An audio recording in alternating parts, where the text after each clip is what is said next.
Hey everybody, I'm Gus Holland, and this is another episode of the Way of Life podcast. With me is Clayton Preston. What's up? Yeah. Get a little closer if you can. So you wanted to talk about nutrition primarily? Yeah.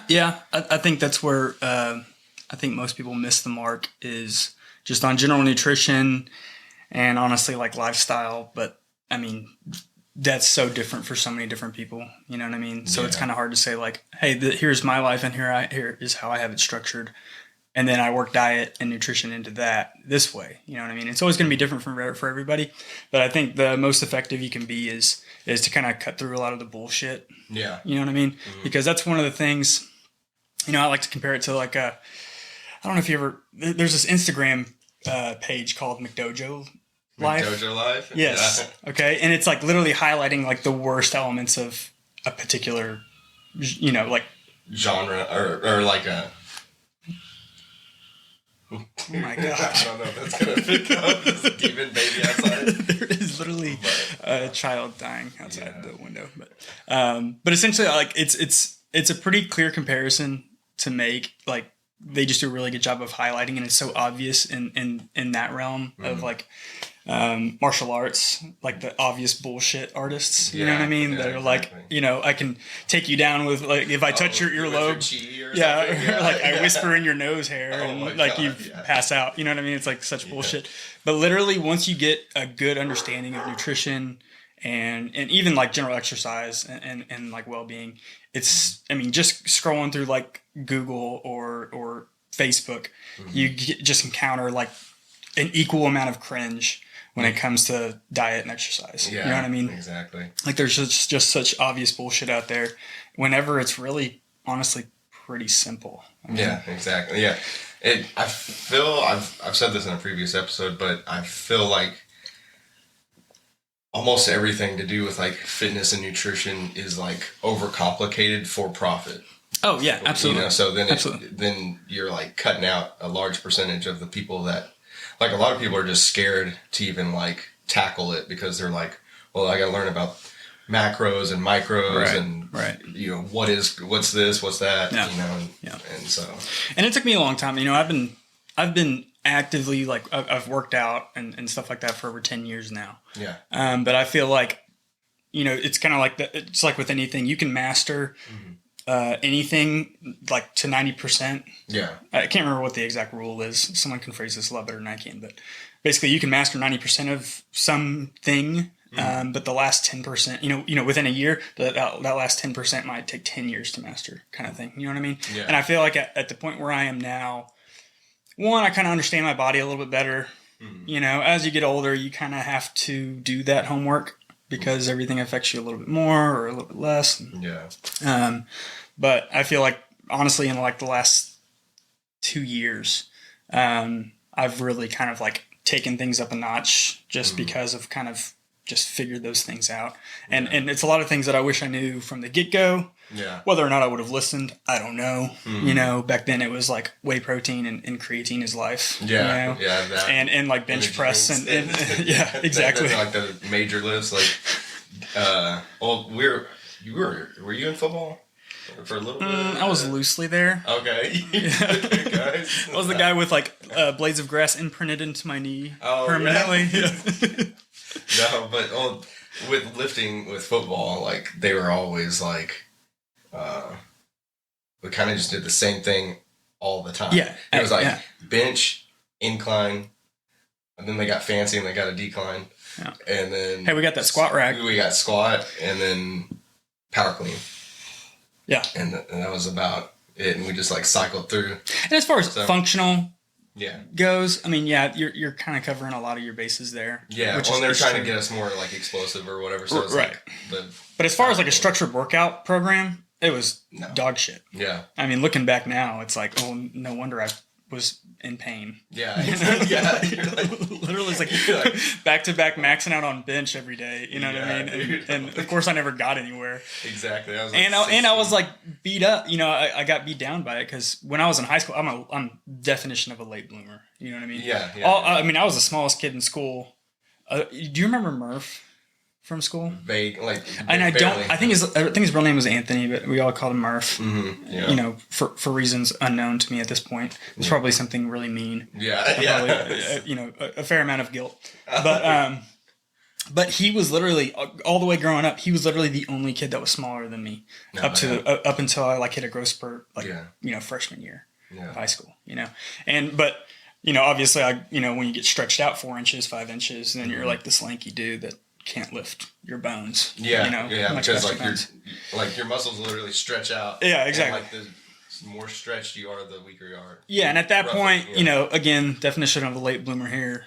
I was like really discouraged by like, my strength compared to a lot of my classmates and stuff like that. Yeah. And I feel like that if I had, of course hindsight is 20/20, but I think if I had someone that was like, here's a program for you, here's how you can develop your strength, here's like the real way to do things. Yeah. I would have done just generally better in sports, in life, with chicks, which was really important to me at the time. Yeah. Let's be honest, it still is. Yeah. I definitely wish I would have picked all of this up a lot sooner rather than just flat out being discouraged and intimidated in the by the weights or by or by the culture, like the structure. Oh yeah, exactly. Yeah. The kind of You kind of felt like you couldn't lift unless you were in athletics, which I think was maybe a rule. I don't know. Well, at one point, yeah. I mean, and I don't know how other schools do this, but I think in our school, for the longest time, I think it was up until like my junior year, the weight room was exclusively for football, like whatever sport was going on at the time, right? Yeah.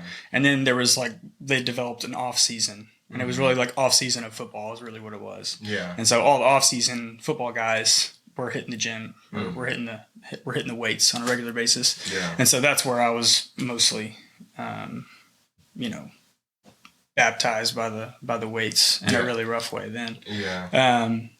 But even then, you're in there and you're just like bullshitting, making, cracking jokes just so you don't have to hit another set of whatever it was you just hit yesterday. I'm spotting. You're just like talking shit. Yeah. So. But yeah, I mean, since then, of course, I think my freshman year of college, I put on 30 pounds. Okay. And that was because I was literally was employed at what's now called TrueFit. It used to be called AeroFit. Yeah. That's where I went. Yeah. I used to go for like years. Yeah. AeroFit on Carter Creek is where I used to work at, just like reception, and I was a lifeguard over there and stuff like that. Okay. And I was skinny back then, so I had like a 6-pack, and I thought it was so impressive. Yeah. But it was just low fat, body fat percentage is really all I had going for me. Yeah. But you get introduced to like, so one guy that I do credit essentially the foundation of everything that I've accomplished so far is this guy named Audie. I won't say his last name. He's since passed away from cancer. But he was at the time, I was like freshman, sophomore year of college, and he was just this super cool. I think he was like 60 at the time. Really? You would not guess it though. He looked like Arnold Schwarzenegger. I mean, he's like huge for especially for his age. Yeah. Nicest guy ever. Literally drank probably a gallon of coffee every day he was in there, just working out.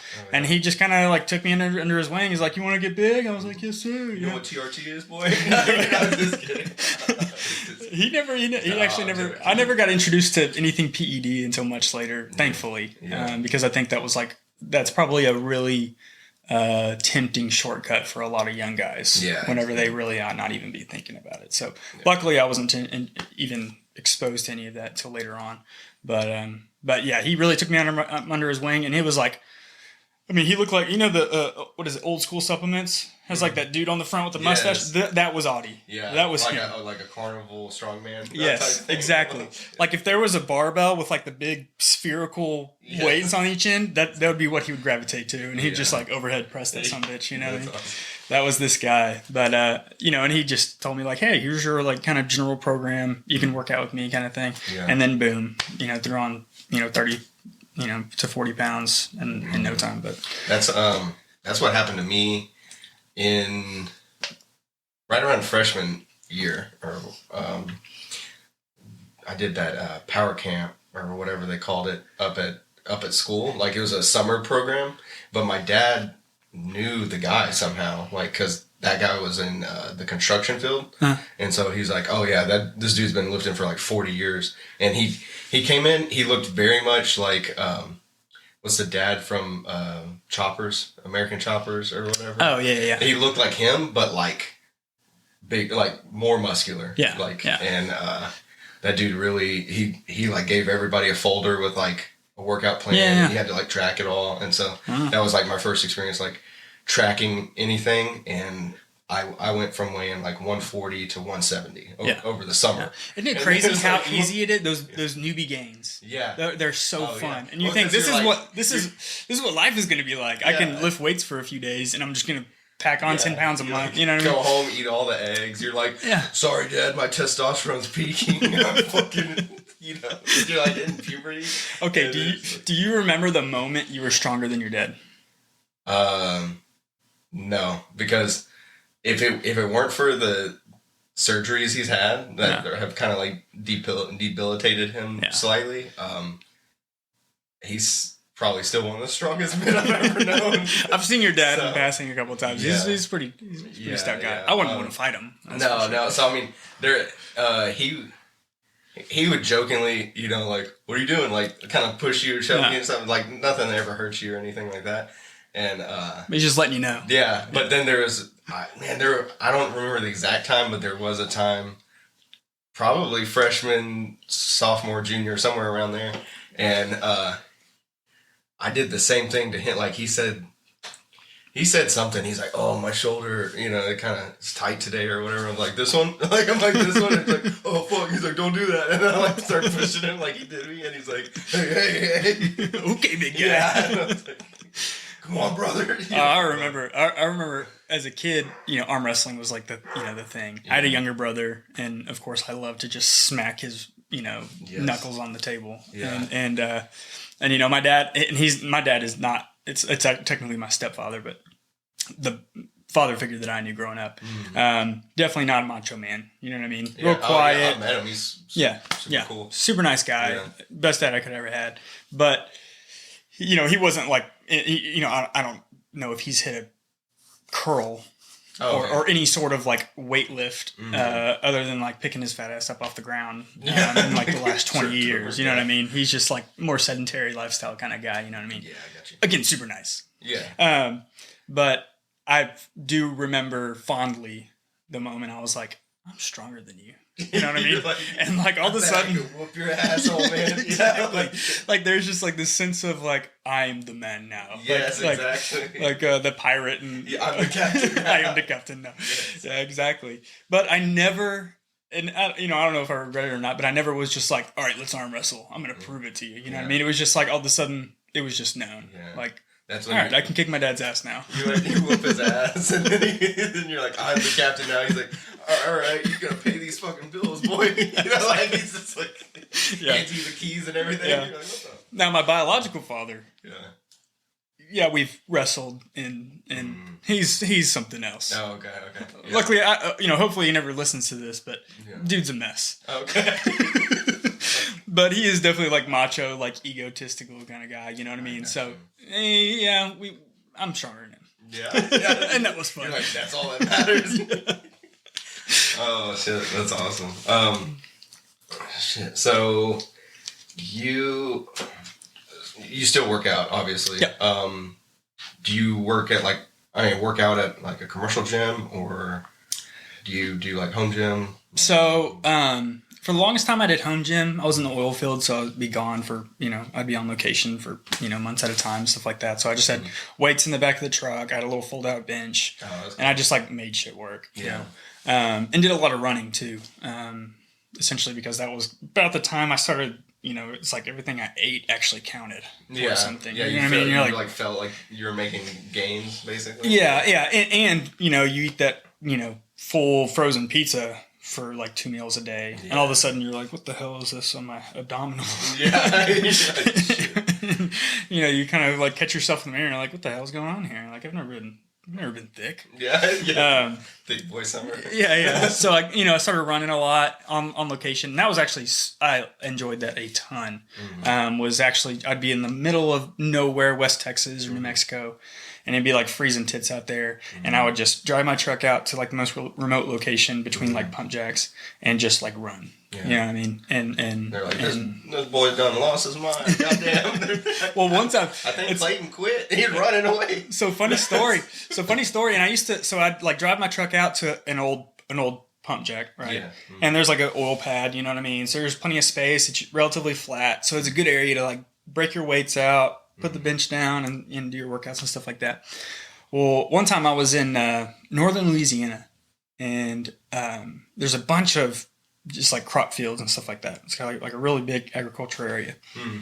But so you drive between like these like big pastures and there's pump jack. Well, I'd go over there and set my weights out and stuff like that. And I'm just working out. I got my headphones in. I'm just tuning out the world. You know what I mean? Yeah. Shirt off. I'm like living the dream. You know, no one's out there. I'm alone, you know? You're yelling at dead dinosaurs. And then finally I'm like, what is that noise? And like about the time I'm recognizing there's a noise coming from outside my headphones, there's an airplane like literally just like buzzing me. Like it's a damn wasp. Yeah, like trying to check out why the hell I'm there kind of thing. And apparently it was like the farmer guy. He like radioed the farmer that like owned that property and stuff like that. So before you know it, I get this airplane just like literally doing laps around me.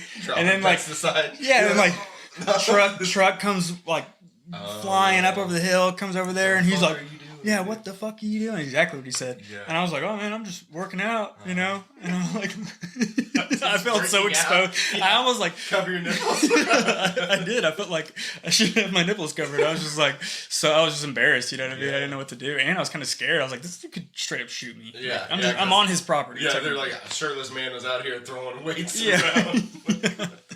So it didn't always work out, but usually it was totally fine. But that was the vast majority of, I guess, my weightlifting career, if you can call it that, is just like home gym style or out of the back of a pickup style.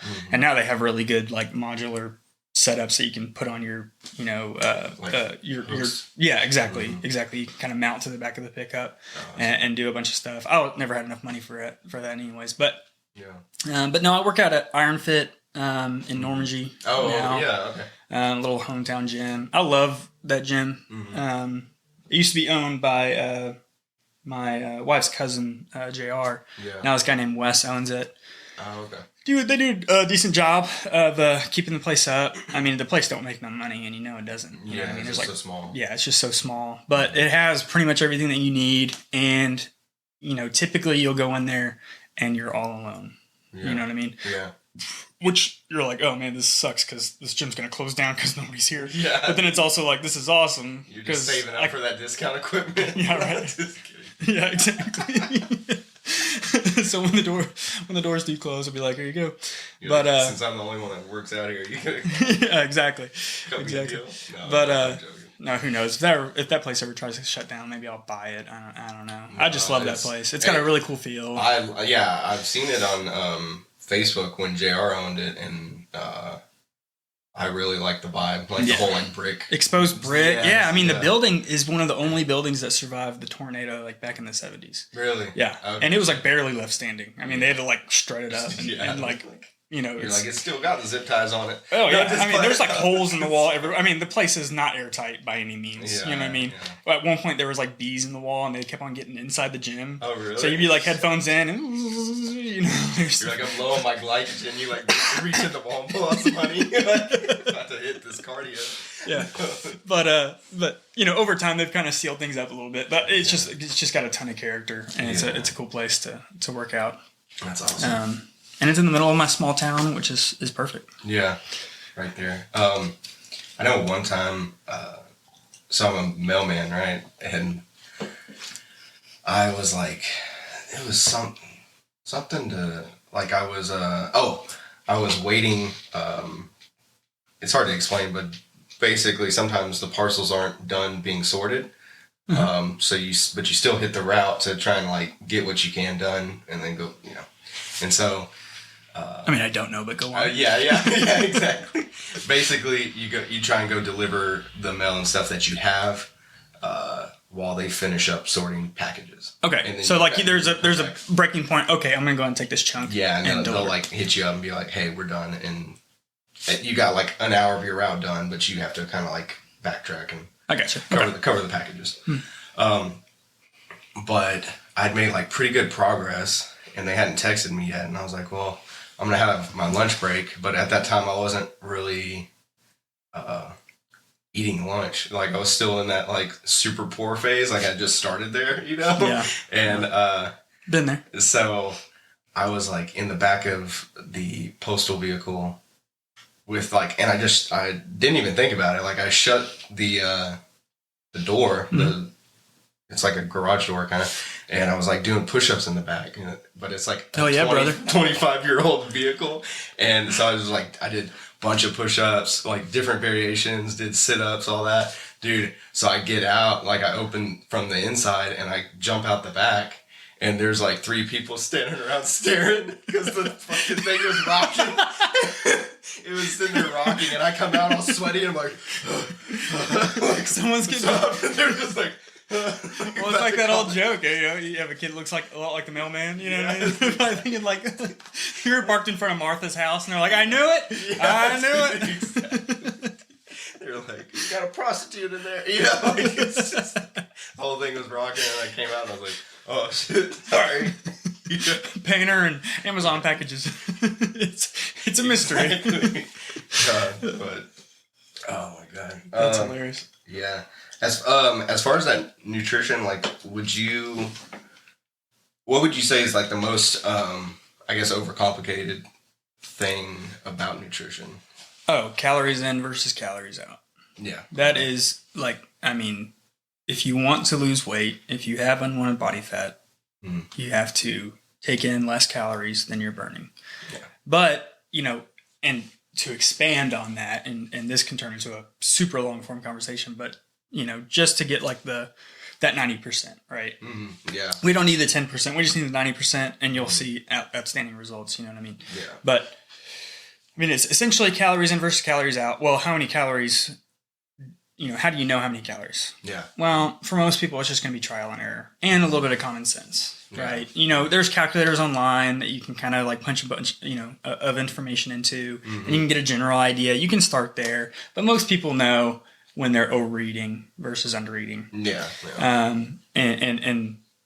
But a lot of people don't really pay too much attention to, especially newbies. You know, they just don't pay a lot of attention to what the calories are in a particular thing, because there's a lot of things that are considered like healthy foods, right? Yeah. And there's like a high nutritional value for a lot of foods, but the calories that come along with that high nutritional profile might not be worth it. Maybe you shift to something else in its place, because there's a lot of people that are eating salads. All I eat is salads. My mom is a big, I mean, she's like literally the worst dieter. Like any little trend on Facebook, she's like, dude, you know. My mom did that for like years. Oh my god! And I'm trying to like slow. You know, you can't like tell your mom like, you know, smack her and be like, no, this is what you need to do. Because a lot of and even my wife don't want to listen to me. You know what I mean?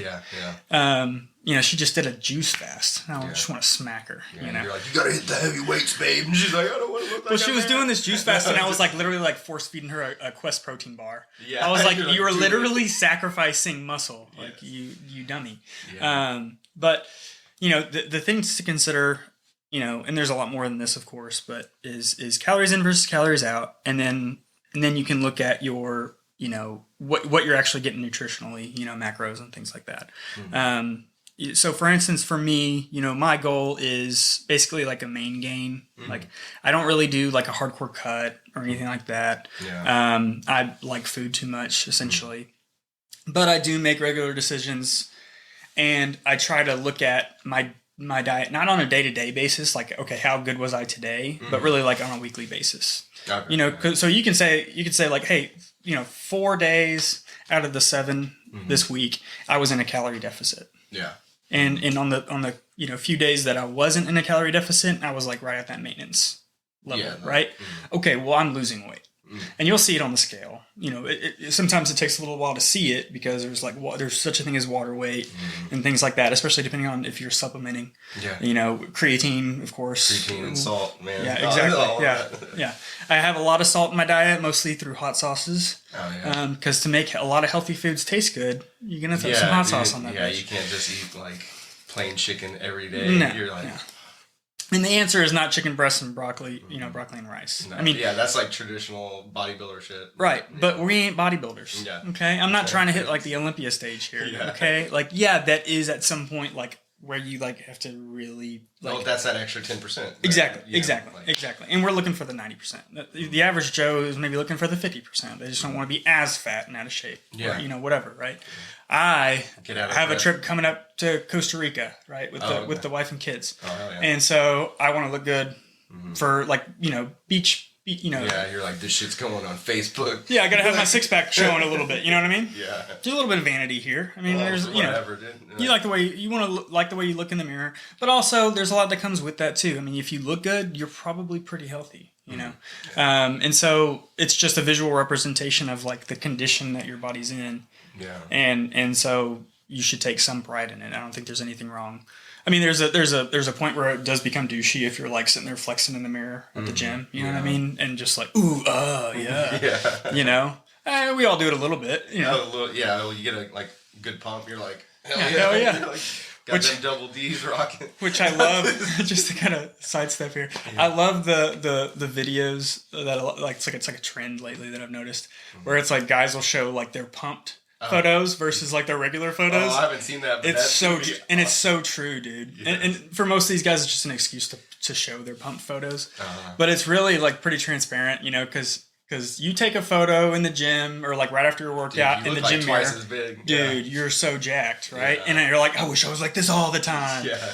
And so a lot of people only post those photos, but to show kind of the contrast between a pump and just like your regular, like I just woke up kind of body, it's completely different. Yeah, you know what I mean? Exactly. It's like you lost 20 pounds of muscle, overnight, Yeah. But good. Oh, yeah. Like a week ago. So I work at Planet Fitness. It's not really where I want to work out, but it's cheap. Okay. I know, it sucks, bro. They don't have any free bars. Like there's no squat rack. There's no bench. Oh, they have like 3 or 4 Smith machines. Yeah. But they're Smith machines. They don't want any weights dropped. Or somebody like choking themselves out with a bar, something. I guess. But yeah, it's mainly the. You can get shit done with a Smith machine. Yeah. A lot of people shit on it. It's the you don't get that like stabilization the aspect stability. Yeah. But anyways, I had done kind of like forearms and calves. Calves I'll hit with legs. Forearms, lots of times I'll do with like shoulders or something. Okay.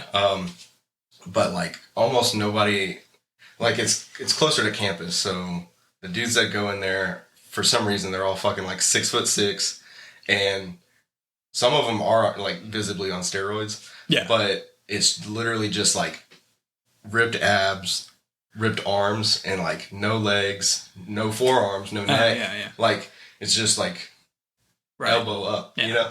And so the show pony muscles. Yeah. So, but I've had like a bunch of people like laugh at me while I'm doing like forearm exercises. Like, what the hell are you doing? Yeah, they're like, or whatever, And but I just ignore it, and then I had like a really good pump, and I wasn't taking pictures or anything, but I was like, you're trying to wash your hands and you're like leaving. I'm like, oh damn, brother, like I could rip the world in half. And like trying to just get your hands in that position after a forearm workout. Exactly. It's like you can't get your hands up. Like swollen. Yeah. And so, but I finished washing my hands, and then I was like about to walk out, and I didn't notice that this dude had came in, and I was like, I went like this in the mirror, and I was like looking, I was like, God damn, brother.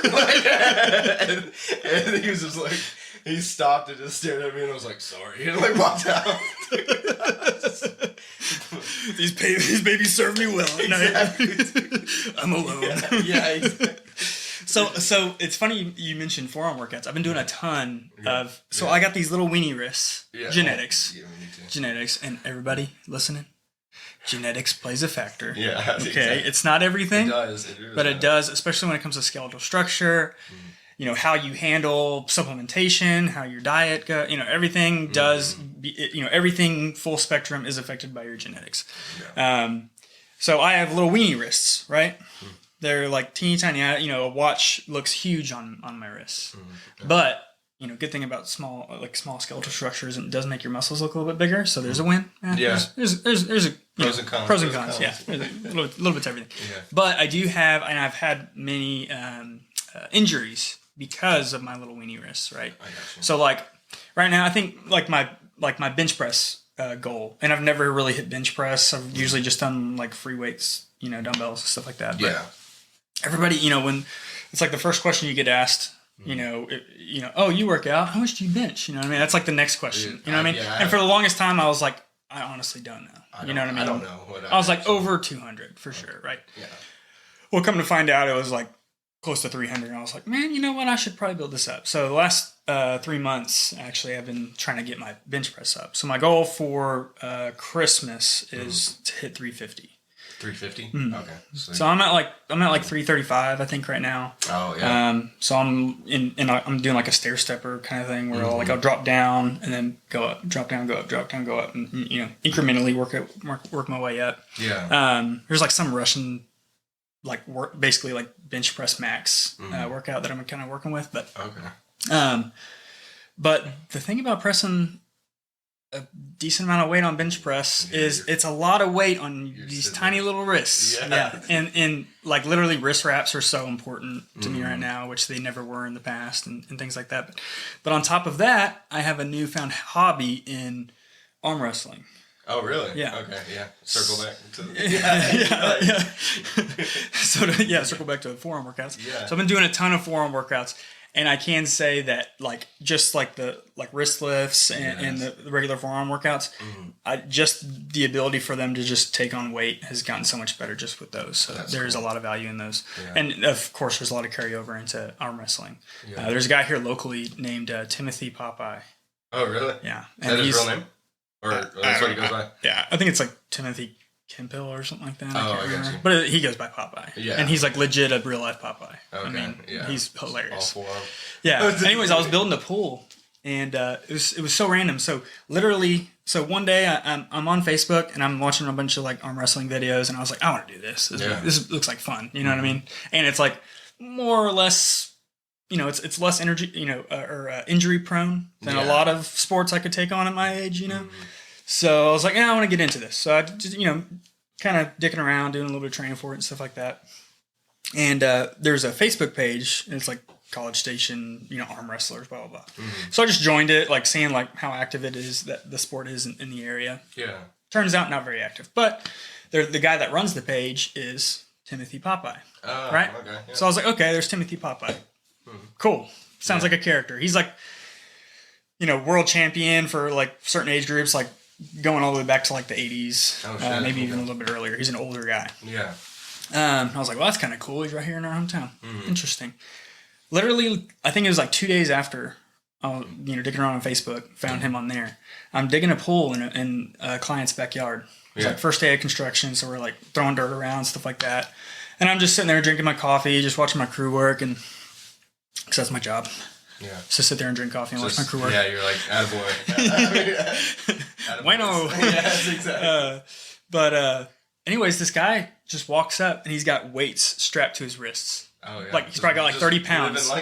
And he's literally like just walking around the neighborhood with like weights on his wrists. Yeah. Okay. And his like shoulders got a good pump going and everything like that. Older guy. And I'm like, what the hell? Anyways, he walks up and I was like, this guy looks familiar. Yeah. But he walks up to me and he's like, hey, what are you going to do with all that extra dirt? I'm like, I got a couple holes I can fill. He's like, throw it on my back. Yeah. And anyway, so I was like, I don't know, you can ask my excavator, and he kind of walks over to my excavator, kind of gets his attention, got these 30-pound weights on, he's trying to weigh at him, he's like, and I was like, dude, this guy's stout. I was like, but he looks so familiar. And finally I was like, Popeye? And he turned around and he's like, do I know you? Like, and I was like, yet, not yet, but you're about to. Yeah. So it was super cool. So we could talk a little while about, arm wrestling, stuff like that. I told him I was interested in getting involved in the sport. Not like super competitively. I just, just want to dabble in it and see kind of where it goes. Yeah. Anyway, so after I was done that day with my excavation, he lives right at the end of that neighborhood. So he's like, swing by. If you see the truck there, just swing by and I'll show you kind of like my workout setup and stuff like that. Oh, so he opens up his garage. He's got like a legit table. Yeah. He's got like all these like super specific weight. Yeah, like things like stations for that. Yeah. Sport specific. And they're all like ghetto duct taped and like weird, a shirt. And you tie a shirt to your hand, and it's like fight it or whatever. Yeah. And then he does like battle ropes with like this heavy chain. Oh, okay. Yeah. But literally, he was like, "Oh, you could try this. It's battle rope, but it's with a chain." I was like, "Okay, cool." So I'm like doing it. Well, it's tied up to a pipe, and there was a hornet's nest in it at the time. Oh, my God. And so he's over there, and he's, like, stepping on the chain because it's kept on wanting to ride up the pipe. Oh, yeah. Stepping on the chain, I'm like, ah. Yeah. And all of a sudden, just hornets start flying out of this thing. It was a fucking mess. Yeah. Anyways, super nice guy. Like, let him sting your forearms. Like, this is part of it. Now you're like, what? I feed him. Yes, this is pet hornet. This is part of it. Don't you dare kill Betsy. Yeah.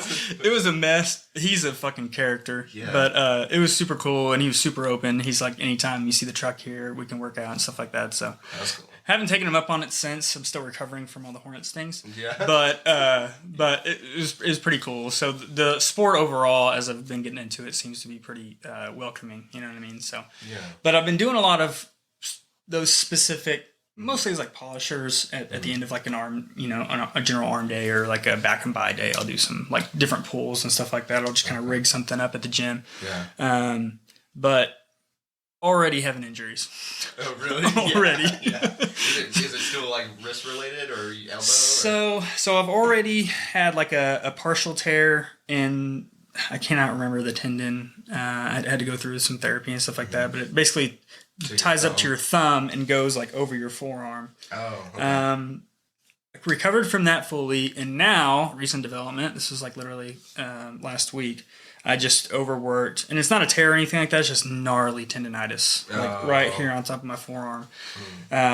So I think, to really get serious with the sport, you really have to break away from. I'm gonna do these at the end of my like back by day or something like that, where you're already fatigued and then you're trying to like crank on something. Yeah, it's not a good combo. So I'm gonna have to like literally do a day, and I really don't think I want to do that, but just forearm day, or arm wrestling day. Yeah, arm wrestling day. You know what I mean? And I only train that specific stuff because if you do it fatigued, I think you're a lot more injury prone. Yeah. So I don't know. I'll work my way through that. But there's an app called ArmBet. Okay. And I'm literally like one of the only 3 guys on it in the area. But there's a guy out of like Iola that I'm gonna pull with as soon as my arm kind of heals up. Yeah. But it's kind of cool. So it just shows, you make a profile, and it just shows like where your general location is. Yeah. And then it, so anyone around in your area or any city that you go to, like if you go to Houston, there's a ton of people. Yeah. But you can just like challenge to an arm wrestling match. That's awesome. Yeah. Honestly. And you can like bet money. It's the app doesn't like hold money or anything like that, but it's called ArmBet, so that in other countries it's a little bit bigger and you can actually bet money on it, I believe. That's good. I think it's still in beta, but it's a really cool platform. Yeah. And I just wish more people would get on it. Yeah. That are interested in arm wrestling. I'm not gonna arm wrestle, but I want to check it out. Yeah, like just see who's on it. And I've messaged like 3 or 4 people here in College Station and like no responses. So there's a lot of like dead accounts and stuff like that on it. But hopefully it does become a thing, because it would be a lot of fun to have like, you just go somewhere. Yeah, and you're into arm wrestling, and you just want to have a match with somebody that looks like they're, kind of in your, in your field. Yeah. And just be able to arm wrestle, and hell, do it for money if you want to, or whatever the case is. Yeah. I know I got super like pumped about it when I was a kid with arm wrestling. I used to arm wrestle like everybody, all my friends, but just for fun, like. Sure. Yeah. And that was the measure of strength, right? Yeah, because I bet I could beat you in arm wrestling. And the other thing is, like, but my dad can whoop your dad's ass, and you're just like, but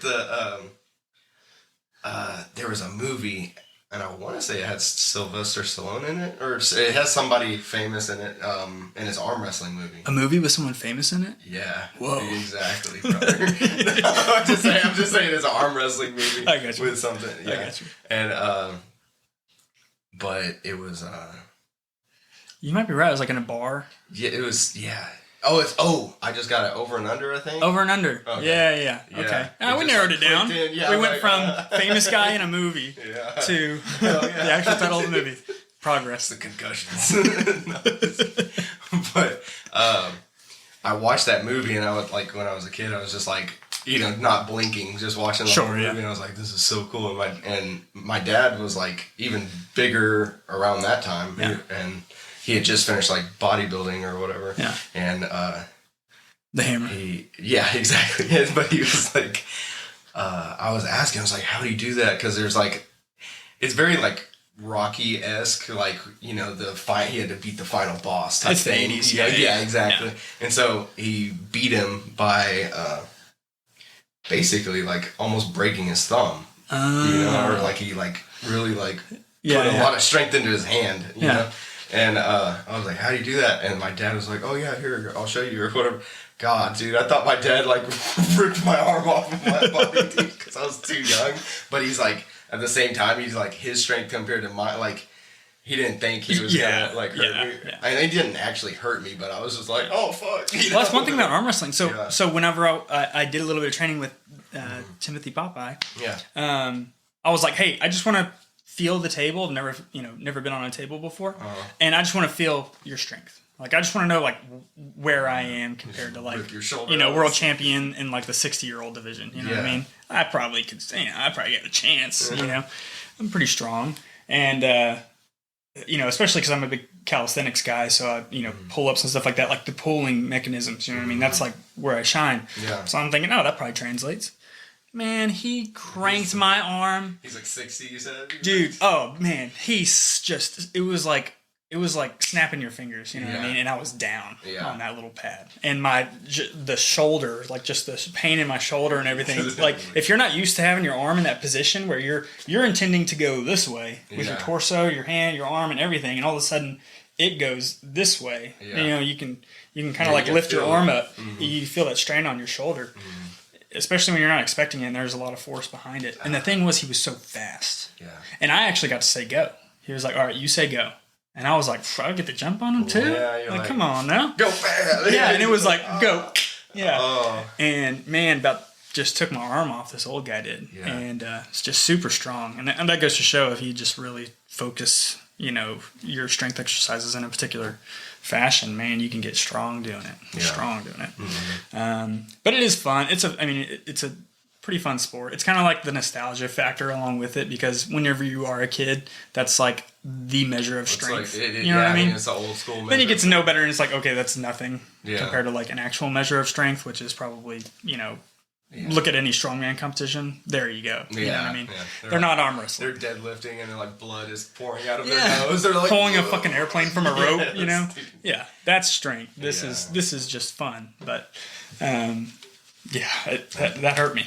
Yeah. That old man hurt me. For sure. And I'm 30 years old, by the way. Yeah. Well, he's 30 years older, and he's like, and there goes your rotator cuff. And you're like, And I was trying to be like, well, it's pretty strong. And then inside I was like, crying like a tear. You're like, that was cool, man. Yeah. I don't think I'm coming back. I think I got some work to do. Yeah. I'm going to go get a surgery now. And he tried to warn me. He was like, I don't want to hurt you. And I was like, this old man. Yeah, you know what I mean? Now he's like, okay, well. And I was like, he's giving me free reign now. And who knows if he gave me everything he has too. Yeah. You know what I mean? He's been doing this sport for so long, but anyway, so we can go back to diet if you want. Yeah, that's cool. Whatever. Cool. Whatever. So I mean, the only thing I can really say is just like what works for me, right? And what generally works for everybody. And I can encourage people to follow, like, everybody's on Instagram and YouTube now. Mm-hmm. Honestly, that's where I get a good portion of my information. Mm-hmm. I'm not like that guy that's, jumping down a kinesiology, PDF, new study that comes out or something like that. Yeah. I'm not that guy. I got a full-time job. I got kids, things like that. I'm not going to do that. There's just guys that, you can find out whether someone's full of shit or not pretty quickly. And you can follow people that do know what the hell they're talking about. Yeah. Are trustworthy. Other people validate them and stuff like that. And so a few people that I can advise people to watch is Greg Doucette on YouTube. Yeah. Greg Doucette is super wide open, especially when it comes to PEDs and bodybuilding. Mm-hmm. He tells you about the pros and cons of, steroids and things like that. But also he's really keen on just like cutting through the bullshit when it comes to diet and nutrition, stuff like that. He does have a cookbook. Okay. Buy my freaking cookbook. That's what he always says. Oh, really? He's pretty funny. Yeah. A lot of his videos are pretty repetitive, but it's all really good information. He's like blatantly honest about everything. Yeah. He pokes fun at this like fat acceptance, kind of like bullshit that's coming out, and like a lot of the PC stuff, which I of course appreciate, because what it really comes down to is health. You know what I mean? There's accepting and loving your body, and then there's glorifying fat essentially and unhealthy, body image. But he's really good to follow. I mean, you can just skip to that 90% just by watching his videos in a lot of cases. Yeah. And he's got really good recipes in that book too, if you want the cookbook. And then Hypertrophy Coach on Instagram. Okay. Yeah. What is his name? John Dunnett or something like that, I think. Okay. But his Instagram page is called Hypertrophy Coach. He does get a little like kind of far out there on some lifts and stuff like that, but he really breaks down the science of what you should be focusing on in a particular lift to like maximize hypertrophy, to maximize strength, and, do all this kind of stuff. Because, for people who don't know, there's a lot of different avenues you can take whenever you go into weightlifting. You can go for straight hypertrophy. You can go for straight strength. And I think for most people, they actually want to pick, something right down the middle. They don't want to look strong but not actually be strong. And they don't want to be strong without actually looking strong, right? And I definitely kind of shoot down the middle of that as well. But he really does a really good job of breaking down, kind of what your sets should be for a particular goal, the science behind it, the movement, the kind of like mind-muscle connection, which is really important, especially when you get a little bit more advanced. When you're doing a lift, focusing on a particular muscle group so that you target that particular muscle group. And damn, if you can't make a muscle burn if you're focusing on it. You know what I mean? Yeah, well, for years, like all through high school, we didn't really do many back exercises, but I did get a gym membership like closer towards graduating. And I still couldn't ever like really do that mind muscle connection to like my lats. For the lats. And because like I just kept shoulder, upper back. Kept, and then finally, like as an adult, I've like tuned it into the correct angle and everything that I need, and it's a good feeling when you're like, fuck yeah, like something's working. You feel something working. And pull-ups become so much easier when you actually use your back. You know what I mean? Yeah, a lot of people would go up there and they're trying to curl themselves up. And you're not gonna. I mean, if you can curl yourself up, then you're pretty strong. You got pretty strong biceps. But if you want to like really develop a good pull-up and be able to do a lot of them, weighted pull-ups, a developed back is what you're going to get, because it should be mostly back. Your hands and arms should really just be hooks, and it should be all back if you can help it. You know what I mean? It's going to be a mix of everything, of course, but I recently, just this last year, met a goal of a one-arm pull-up. You know what I mean? And I'm still not like, I can't dependably do one-arm pull-ups, which is really frustrating. My weight's gone up a little bit, and man, it's the mind-muscle connection in a one-arm pull-up has to be exact. You know what I mean? It's really a lot of it is just the like series of movements to get you there, rather than just the brute strength. You know what I mean? So you kind of have to study like what to do with your other arm, what to do with your legs, what to do with this and that to crank out that one-arm pull-out dependably.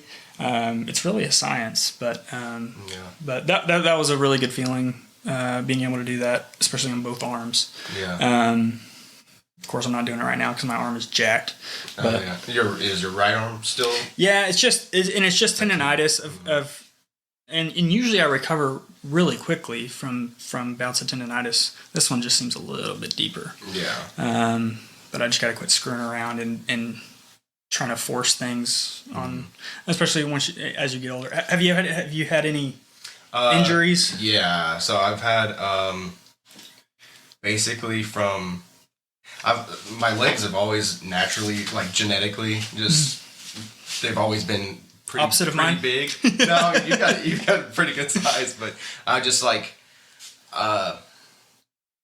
I don't feel bad if I skip legs 1 week. You know, like I don't ever really try to skip because I actually enjoy working legs, but I don't feel bad if I do because it's genetically it kind of stays there. Yeah.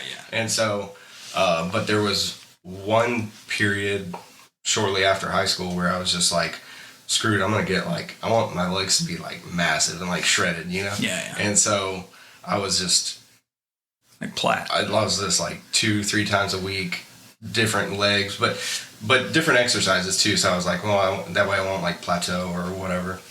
And but I just did way too many calves and freaking. I had like, I don't know if it's tendonitis, but I had like Achilles problems for like a good year. You know, because on top of that, I was working at the post. I'm still am, but working at the post office. So you're always on. I'm like, well, you stand and you organize all the mail on concrete. Yeah. And then you hit the street, and just steps alone, I was doing like at least 10 miles a day, just going to doors and stuff, you know?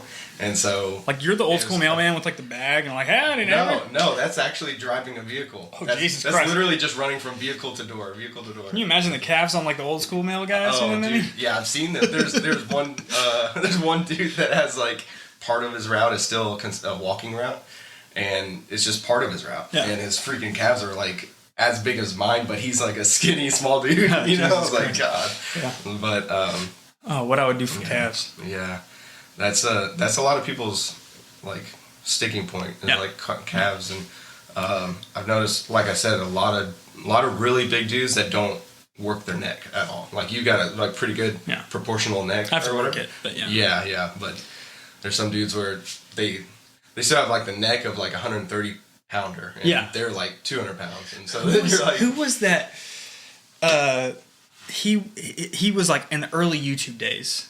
He was this gay guy, a little bit older, and he wore like these really goofy like fisherman hats. Oh, okay. I don't know. What was that guy's name? Oh my God. This is like OG YouTube. Yeah, like before it. And he like disappeared off the face of the earth at some point. I think people were like making fun of him. He's a really like odd, like quirky guy. You know what I mean? Yeah. But he was dishing out like pretty good information about like weightlifting and stuff like that, especially on the newbie side, right? Yeah. And he was like this really strong, you know, he had like these huge pecs. I mean, he was just like this big guy. You know what I mean? He was always like tan as fuck, you know? Yeah. He was like, all right, he's gay for sure. Yeah. But super, you know, he seems super nice, you know? And a lot of people just loved him to death. And I don't really know why he kind of disappeared off the face of the earth, but he had the like scrawniest neck. Oh, really? And then he wore these like goofy hats on top of it. You know what I mean? Yeah. So like if it was like from shoulders up, you wouldn't be able to tell. He's like it just looks like a weird guy, you know. And then you look down there, he takes his like shirt off, and you're like, Jesus Christ, you know. Yeah. Like, and you can definitely get like a disproportionate kind of ratio going that makes you look a little bit odd and it kind of detracts away from everything else. Mine are definitely my legs or my calves for sure. My you know, I got pretty good quad development and stuff like that going, especially when I'm a little bit leaner. Yeah. But my calves, man, they're not growers or showers. Oh, I mean, they're just they don't look like they're there at all. Oh, yeah, I know. With the I think it's from all the mail delivery and everything, but I have to really stretch because my hamstrings like stay super tight. Ooh, yeah. So like I can do hamstring curls and they get sticky. I just freaking like max it out. Like I just know like right away. I'm like if I'm warmed up, I'm just like heaviest weight, and then I'll lay down. And I'm like, really? You just crank them out? Yeah. And they're like, dang, what the fuck, dude? And but then I'm like. Yeah, I gotta go stretch for like 30 minutes. So are you stronger on hamstring curls than you are leg extensions? I don't think so, but for a long time I had, that was another injury I meant to bring up, my right knee. Yeah. So I knew when it happened, I had been working at the post office for just like a couple of years. Yeah. And basically there's a package.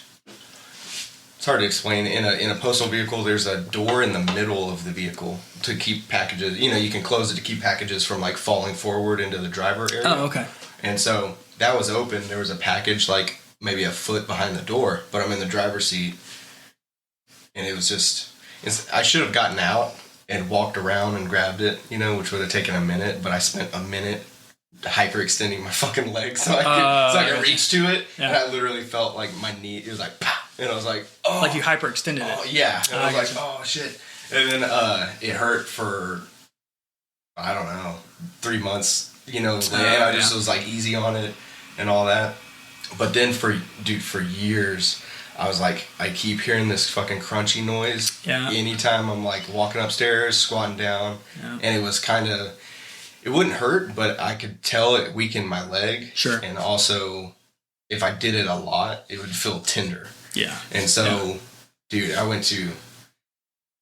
just kept going to, every time I was at a general practitioner for like allergies or for whatever, I'd be like, hey, since I'm here, can you check out my knee? It's been, you know, I explained the whole fucking thing to him like I just did.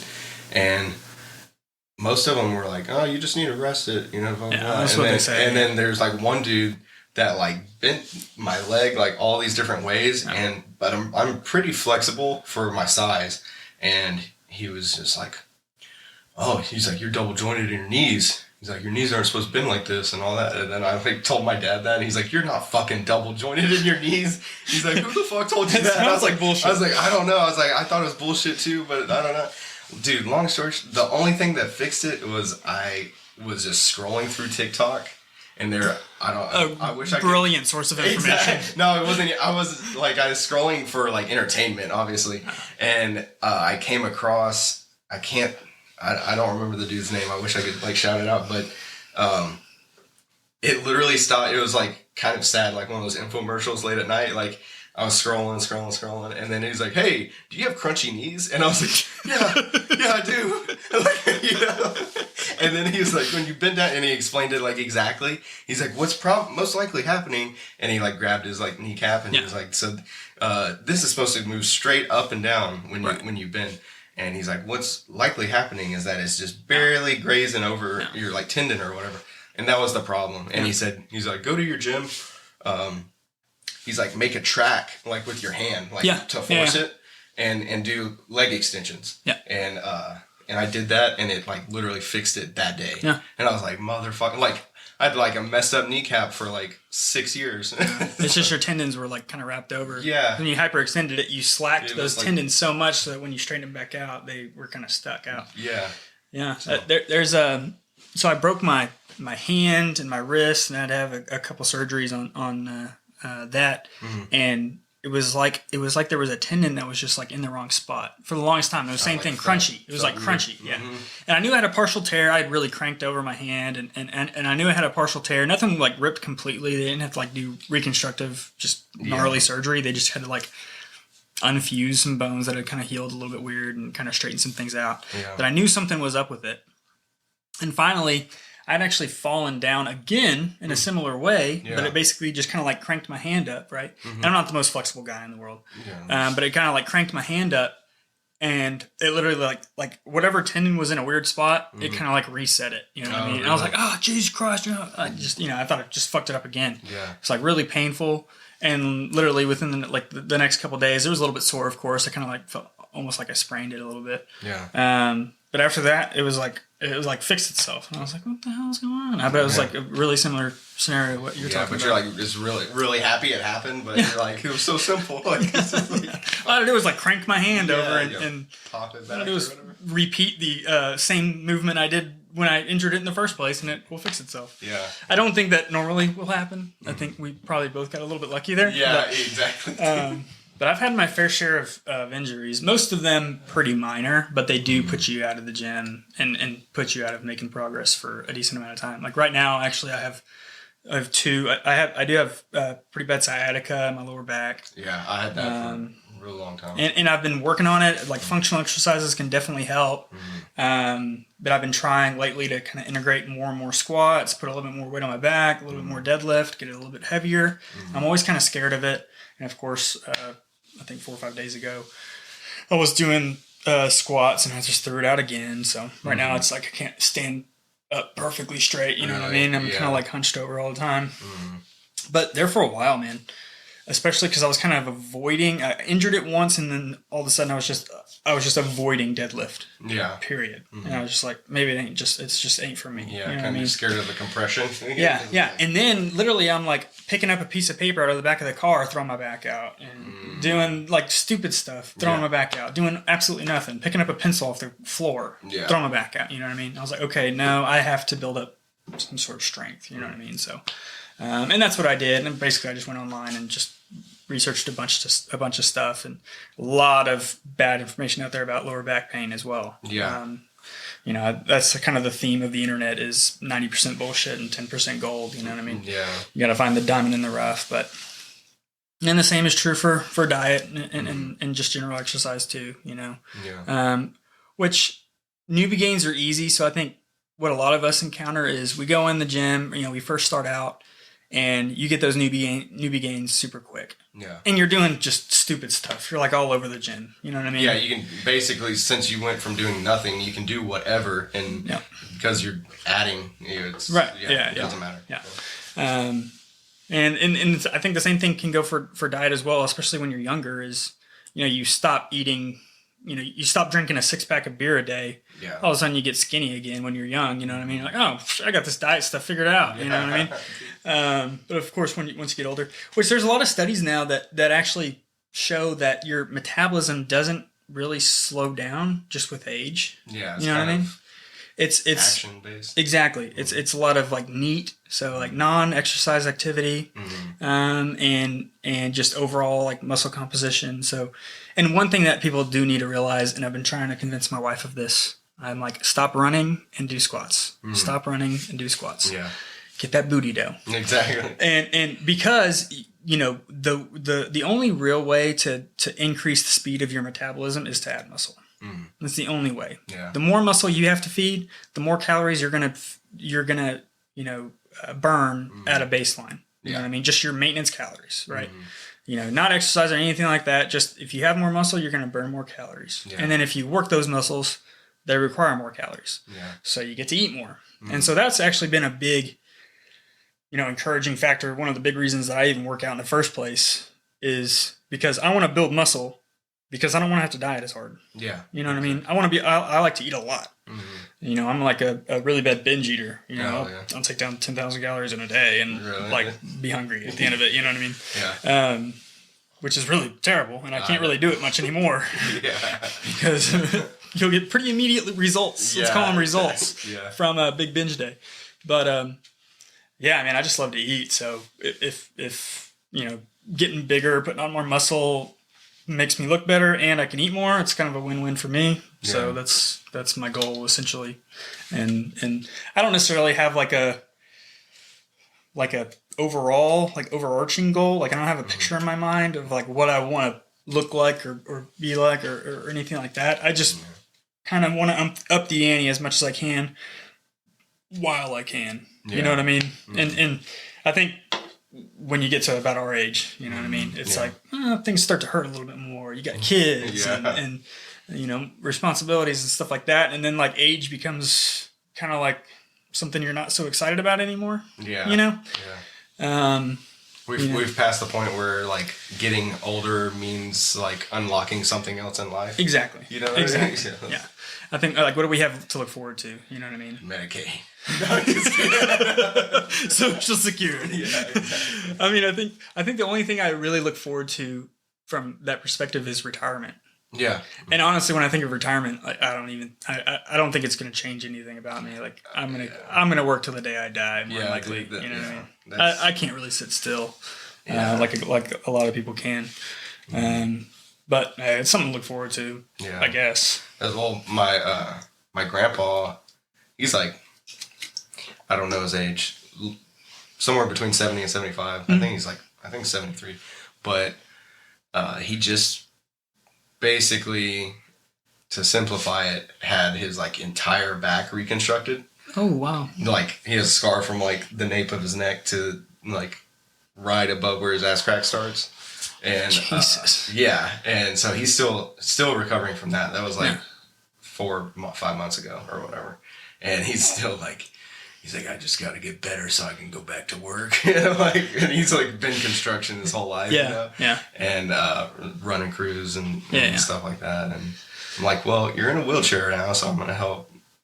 Like, well, he already knows like a lot about health and fitness and all that. Like he's probably like the origin story for my family's like bodybuilding and like interest in lifting, basically. Yeah. And so, which is cool that you had it in your family. Yeah. So that's actually what we talked about. Like I interviewed my dad and we like talked about all that shit. But I don't know where I was going with that. Are you high? I wish. Should we be? Yeah. No, but so anyways, he's in a wheelchair now. I guess he's frustrated. He's frustrated. And my dad, I was trying to get to a funny story. That's where it was. But my dad has like stopped working to take care of him to, recoup him. And my grandpa was like so fucking stubborn. Like the main thing right now is his like blood pressure, just from like his body like goes into shock really easily because it's still healing from right. There's a lot. It's taxing. They cut him in half. Immune system. And so he can like stand up and walk around the house and be fine, and then the next day he can stand up to try and walk around the house and like pass out. And but he's just like, my dad was like, I fucking came home, he was trying to get in the truck to drive. And I was like, no. He's like, but my grandpa's so stubborn. He was just like, and I like went over and I was like, what happened to my, I was like, what happened to your chair at your, like his dining table, What happened to your chair? It's like, it's like barely functional. And he's like, we call him Butch. And he's like, Butch busted the chair with his head and broke the chair. And I said, what? And he said, yeah, he stood up. I told him he needed rest. He stood up. He kept walking around the house trying to do exercises and shit like that. And he fucking passed out, or he got lightheaded, and then he like lost balance, and it was like he's like, all I heard was Butch say, "Oh fuck!" He fell. He cracked that chair with his head, and he cracked like they have the support like slats for the legs, and his head like busted through all those and like broke the legs of the chair. And then he was like, I was like, Jesus, did it knock him out? And he's like, no, he was cussing on the ground and made me help him get up. And then he just like went, like I don't think he bled or anything. He's just like fucking so stubborn. And tough old man. Yeah, he's doing WWE shit. I don't know. But we're trying to don't mess with Butch. Recoup it. Yeah, exactly. So I was like asking, I was like, I am like certified personal trainer or whatever, and would you want my help to like try and get better? He's like, oh yeah, sure. I was like, oh, okay, that was easier than I thought. Because he's like curling 70 pounds. He's like, I got it. I'm like, fuck off. Like, you're in a wheelchair. I know they're all doing. Yeah. So no, but so we're gonna start. I'm gonna try to start going over there as much as I can to like help him out. See, I'm trying to be that one that kind of like starts off like health and fitness in my family, because it is definitely not non-existent at this point. Right. And I'm like really the only one that, my younger brother has kind of adopted it. He's a scrawny dude. But he's one of those guys that he'll get his newbie gains and then he'll drop off, and then he'll get those newbie gains and he'll drop off. You know what I mean? But he's so skinny, like it just shows up so quick for him. You know what I mean? And I think he gets excited about it, and then he's like, "Man, it's all right." Yeah, and he'll kind of fade off. And he might just be one of those guys that works out whenever he's like in the dating mood. You know what I mean? Yeah. And I don't know if you have him on Facebook or anything like that. Yeah, I do. Because sometimes he'll post like progress pics, and I'm like, oh shit, yeah, he was like pretty shredded. Yeah. And I know he went to the Navy, right? Coast Guard. Coast Guard, my bad.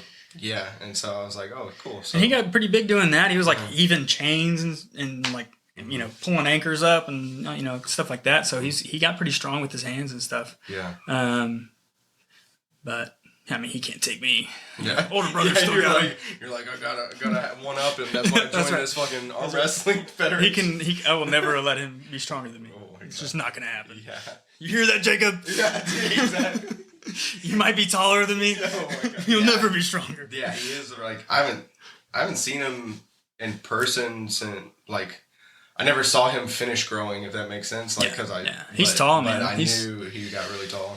Yeah, I mean, when I stand next to him, I feel like he's a foot taller than me. I think he's maybe 3 or 4 inches taller or something like that. You know what I mean? Damn.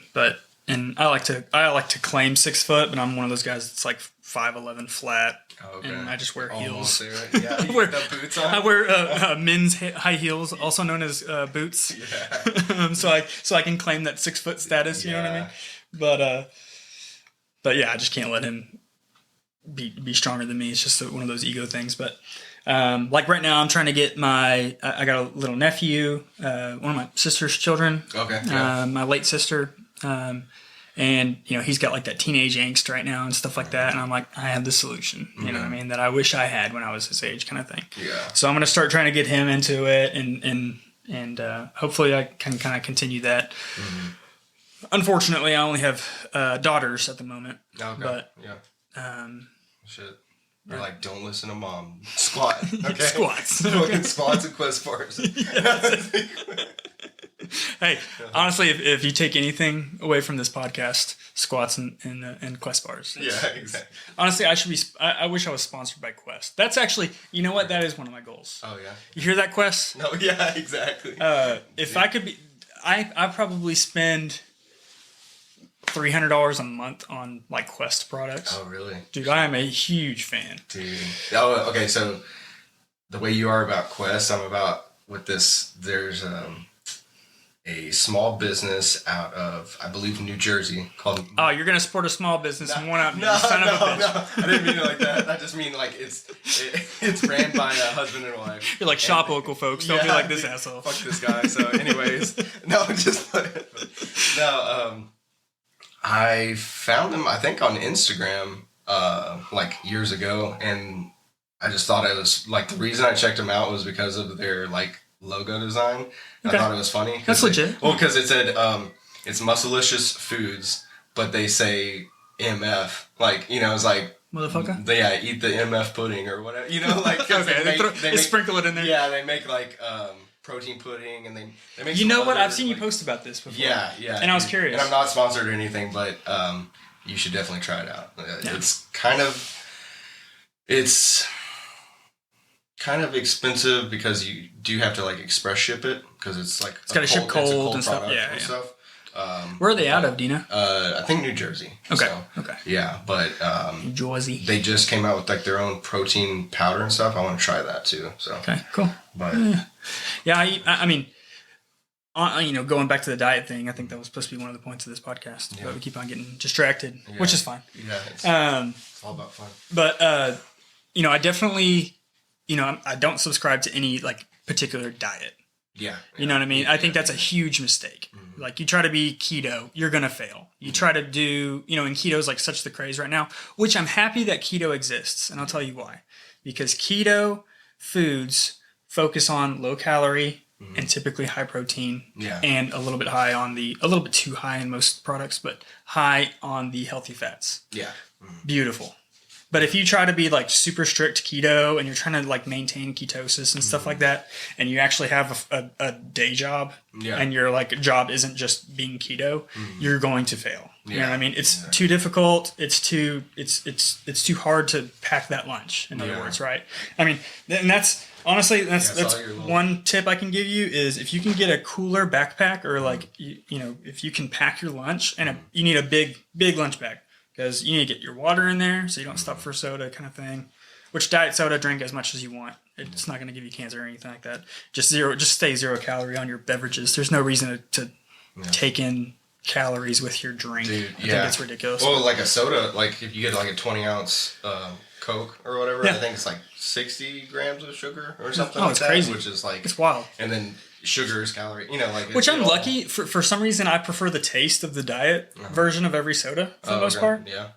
Which, by the way, if you go to like one of those Coca-Cola machines that have like the infinite options, whatever those godly inventions where you are, can like add the flavor. Oh, there's like subcategories and like all this kind of crazy shit. Yeah. Man, the cream soda, I think it's like Barks cream soda or whatever it is. Yeah. They have diet and they have peach. Oh. They have diet, peach, cream soda. Okay. And it is that actually sounds like phenomenal. Yeah. Okay. Fucking love it. If I could find it in a can form, that'd be great. But of course, it's so specific. Like, how many of those are they going to sell? You probably write them a letter, email. Get sponsored. Write them a letter. Yeah. Get sponsored. Yeah. You're like, I'm sponsored by Diet Peach Barks cream soda, and Quest. That was like, but and Quest, man, like. Their bars are great in a clutch. A lot of times that's a really good breakfast or just like a, second, third, whatever meal, however many meals you're trying to fit in. But their chips. Yes, dude, I love the chips. Bro. Yeah, I can eat. That's a bad thing though. I can be like eat like 3 bags of chips. Like the sodium's a little high. I don't give a fuck about sodium, I'll be honest. Yeah. We're both working all day, like sweating. Yeah, I sweat it out. Yeah. I'm outside most of the day.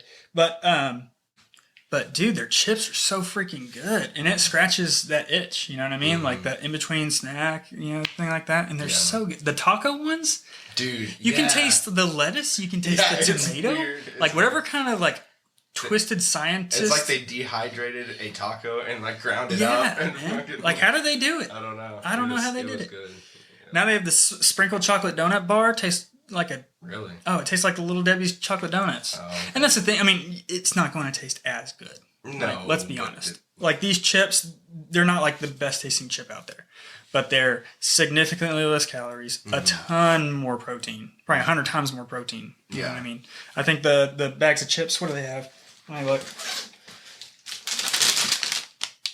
19 grams of protein. Yeah, spicy sweet chili. Yeah, that's the one. Yeah, that's like it almost has like almost like a Thai flavor. Like it's so good. Yeah. Oh man, but that and the taco ones, those are me and my wife's favorite ones. And I stock up. I spend like $100 at a time just on the chips. Yeah, you're like, I'll just take this case. Yeah, oh yeah. Well, if you just find out where you can get the bags of like the 4-packs. Okay. And that's the only place here in town is Target. Okay, cool. Yeah, I didn't know that. Tip. Here's a tip for you. Yeah, I know. But yeah, I mean, any chance you can, like, find like the low calorie, high protein version of like whatever your favorite snack is, whatever you like, and you're not going to like it as much as the like let's say the original or like the Doritos bag of chips. It's not going to be as good, but if it's, and this is a line that I steal from Greg Doucette actually. Yeah. Shout out to Greg Doucette and his YouTube channel. But if it's 80% as good. That's enough. Yeah. You know what I mean? Yeah. And in a lot of cases, like these chips, that's 90%, 95% as good as any chip I've had, and it's way better. You know what I mean? So, and you'd be surprised what that effect can kind of have on you. You know, especially when you're in like the mode that I'm in, and probably that you're in, which is, you're trying to get that 20 to 25 grams of protein every 3 hours throughout the day. Trying to maximize protein synthesis. The snacks like that are literally like making a huge difference because there's 20 grams right there. Yeah. In between meals, there's 20 grams, very little carbs and calories. Beautiful. You know what I mean? But that's a lot of, and I try not to get like veggies in. If I get a salad, I'm going to throw too much dressing on it and stuff like that. And it's going to be high in calories. I used to like, so I went from like 140 to 170, right? Yeah. And then I basically like bulked, like dirty bulk to like 200 in high school. And how much do you weigh now? 230. 230. Yeah. So still on that dirty bulk. No, it's hard not to, man. It's tempting. Just be like, this is my excuse for eating shit. Exactly. So this is the heaviest I've ever been, and I'm trying to, but I still like. Decent, like I think I'm like 18% body fat, so I'm trying to get down to like 12% body fat. Oh yeah, that's good. Yeah. And then so that's 6-pack city right there, 12%. Yeah, that'd be fine for me. I don't need to be like shred city, but but I was like, man, I just feel fucking fat and like no girls like me and blah blah. It's like high school, I was like, I'm gonna teenage angst, man. So I was like, I'm gonna start doing salads, like swap one shitty meal out with a salad, and cut down calories and stuff. Sure. And fucking dumbass, like, didn't realize how bad ranch dressing was for God, you. dude. The salad was worse than like a cheeseburger, bro. And I was so stupid. I'd look at it and it'd be like, it shows like the calories. Yeah. But I didn't understand you're supposed to say like, okay, this serving is that many calories. Yeah. And it'll measure it out in a tablespoon. I'm squirting. Yeah, it's like 1 tablespoon is like 5 grams of fat, and I'm like, that's not bad. And then you're like, oh shit, I just did like a pint of dressing. I mean, it's embarrassing how long it took me to realize, like, on a nutritional label, like learning how to read a nutritional label, not hard at all. Yeah, but it's embarrassing how long it took me to figure out, oh, there's multiple servings in like a can of X, Y, or Z. Yeah. Or there's, and they'll hide it that way, you know what I mean? At the front of the package, they'll say like, only this many calories. And you're like, psh, that's a great diet food. Yeah. Sounds good. And you go on the back label and it's like, oh, a fourth of this candy bar is that many calories. 125 that's calories. And then you're like, oh shit, I just ate 600 calories in a candy bar. You're like, or something, something crazy. But for me, I mean, my diet's actually pretty easy and I can lose weight super fast, and that shouldn't be the goal. You actually want to lose weight really, really slowly. Yeah, like a pound a week is really like as much as you really want. Yeah, because then you're kind of ensuring you're not losing any muscle, because again, the more muscle you have, easier it is to burn calories. So you don't want to sacrifice any of that. So make sure that you're getting your protein intake, and so that's what I do. I make sure that I get, I'm shooting for like 20 grams of protein at least every 2 to 3 hours. Yeah. I think my calorie intake, and I don't count calories, not even close. Yeah. I just kind of know intuitively. Yeah. Well, like when you're in like the fitness realm, you kind of get a feeling for your body. Like almost nobody, unless you're trying to get that last 10%, really needs to like focus that heavily on like numbers. Right. Yeah. Yeah. Once you get an idea of kind of like, and also honestly, a lot of people don't know what it's like to actually feel hungry. Yeah, yeah. And I can chalk that up to a win for a juice fasting. Okay. Because that will knock your ass down and say, this is what hunger feels like. Yeah. So I did a juice fast back when I thought those were actually good for you, which disclaimer, they're not. Yeah. They're actually really retarded. But they don't cleanse. There's nothing to cleanse in your body. Your body does that. Dude, yeah, the liver. It's like literally an organ dedicated to that. Yeah, There's actually a few. There's toxins in your body. That's such bullshit. Detoxify. Yeah. When people say this detoxifies your liver, I'm like, your liver is the detoxifier.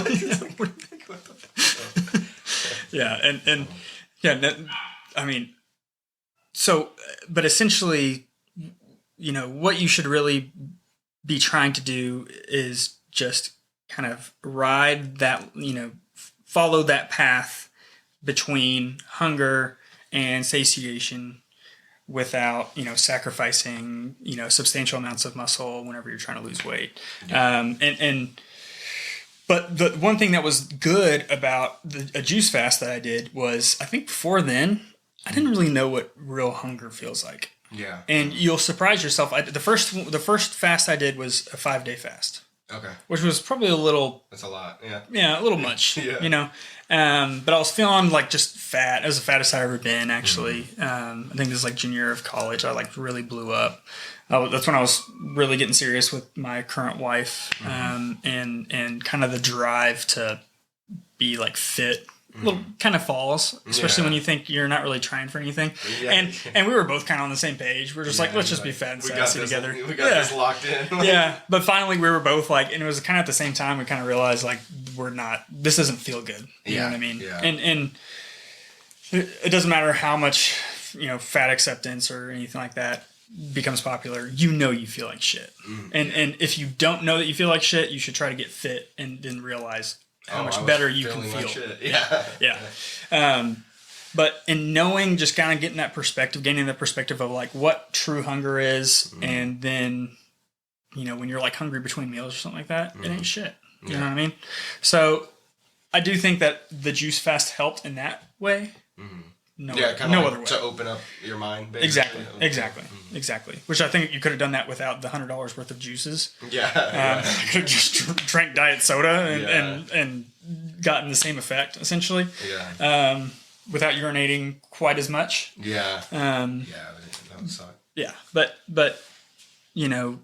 now it's a lot easier just having that perspective. Like, it's like, your pain tolerance. Studies show that there's no such thing as like higher pain tolerance and lower pain tolerance. There's just perspective, right? Yeah. So if you've had an encounter with pain that was really, really extreme, then like the smaller stuff doesn't seem like it hurts as bad. Yeah. Same thing with pretty much any feeling that you might have. Hunger, how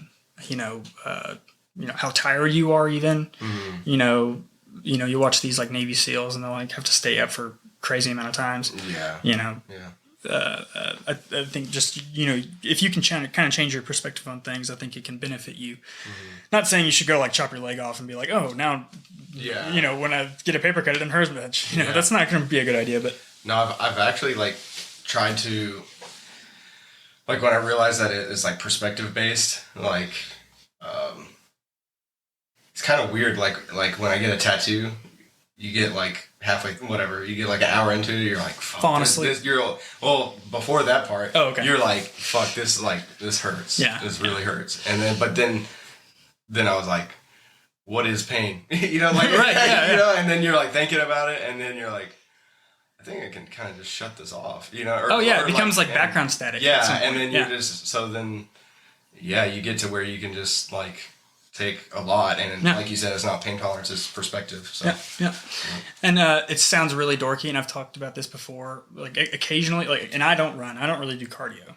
The most cardio I do is like I'll do a brisk walk on a treadmill on like the high incline. I do that, and I'll maybe go like a mile. Okay. It's easier on my knees. It's just easier on my overall joints, and it does kind of force.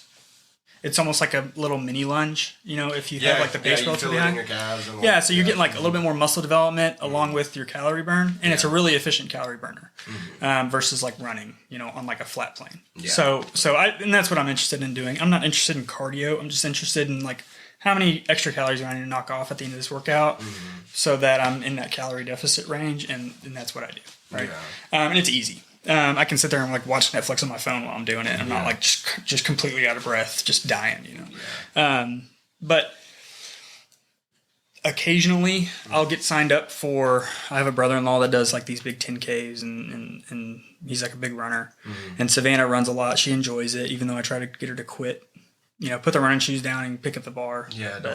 She just enjoys running. Yeah. When I left this morning, she was running. But occasionally I'll get signed up for these like 10Ks and stuff like that. I ain't no runner. Yeah. But I can't let my wife beat me. Yeah. So there's a competitive thing there, you know what I mean? And so anyways, she's in a cast right now. No, just kick her right off the bat. Her down. But I've consistently beat her, and I've consistently impressed myself and others with how far I can run and the speed that I can run. Yeah. And I think the only way that I can actually achieve those things are with like my mindset going into it and throughout it, right? And it sounds dorky and it's like super geek mode, but honestly, my secret is I literally mentally pretend. You remember Gundam?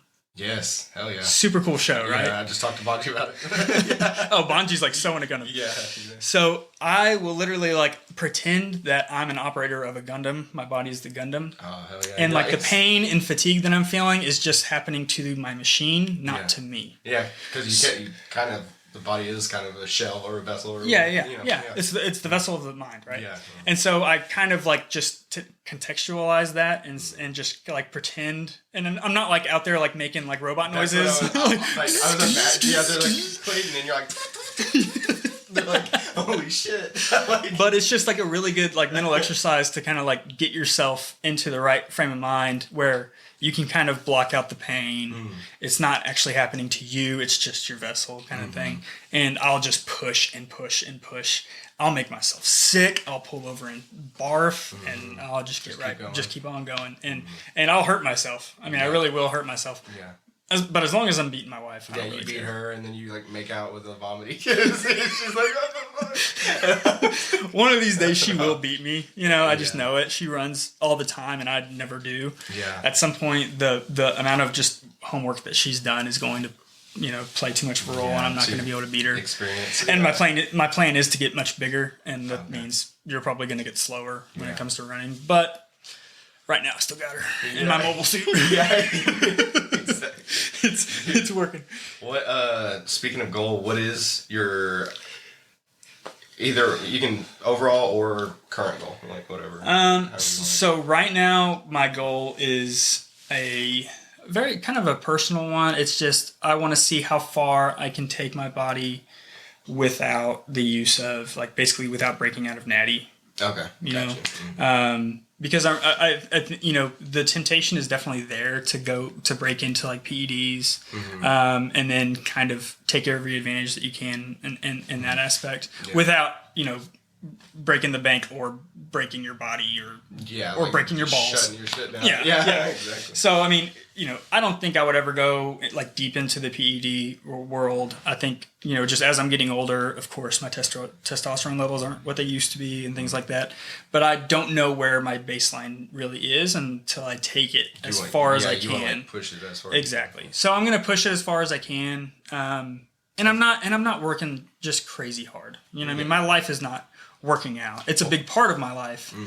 And well, it's just like the diet thing. Like it's not really a diet. It just needs to be like, it's corny, but it needs to be like a lifestyle, like something you can maintain constantly. Exactly. And you know, you get caught eating a salad in front of like your work colleagues or something like that, and they're like, "Oh, you on a diet?"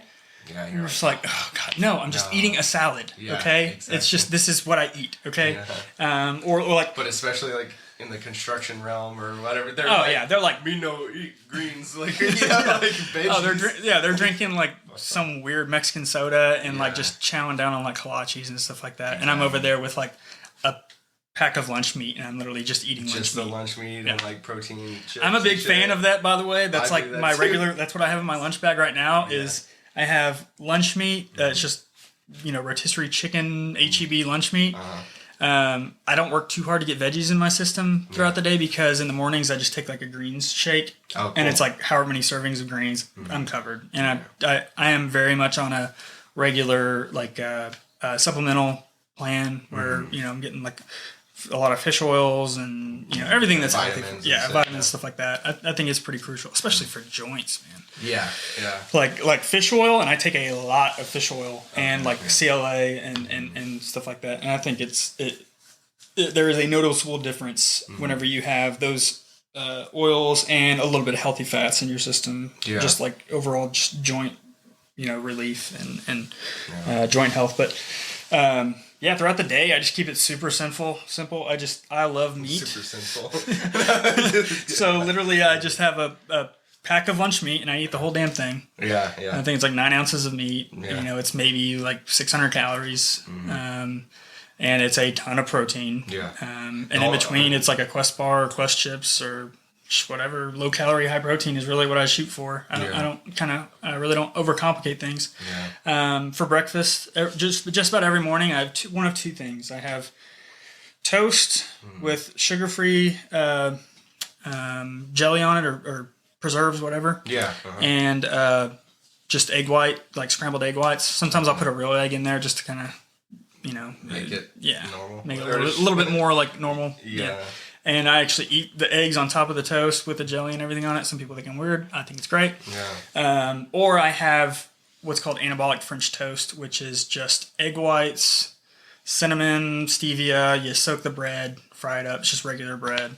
I got the recipe for that. Super simple, but I did get it from Greg Doucette's cookbook, which is really, really good. I highly recommend that cookbook because it's all focused on, you know, high satiation, high protein, low calories. Yeah. You know, just a lot of food. How do I make something that's a lot of food that's really satiating, but it's not as many calories, tastes good, high protein, and that's really the entire cookbook is just a ton of examples of that kind of thing. Yeah.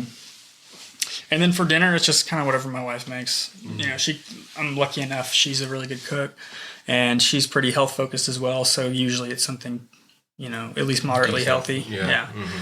So I'm pretty lucky there that I get at least one meal that's like semi-normal and healthy. Yeah. And that usually, honestly, covers the bases. I don't feel like I'm missing anything. I definitely don't drink as much as I used to. Okay. I don't even drink a beer unless I'm like hanging with the guys or something like that. Yeah. Now, when I am hanging with the guys, it's usually quite a few beers. Yeah. But I'll put it this way. I do a lot of the things that are good for me, so I can do a few of the things that are bad for me. Yeah. You know what I mean? Fine. I'm not 90%. That's it. That's it, man. Yeah. 90% of the time you're good to go. 10%, cut yourself some slack. I don't think you have to be just like this. Just you don't have to militarize your day. You know what I mean? Necessarily, it's just making these small adjustments over time, and the results are, if you want it, the results are what you make it. I know. I know. One time when I was working up at the post office, I left my lunch, and it was back when I was what they call an RCA. So you're technically a rural carrier associate. You basically run routes and deliver express and stuff like that.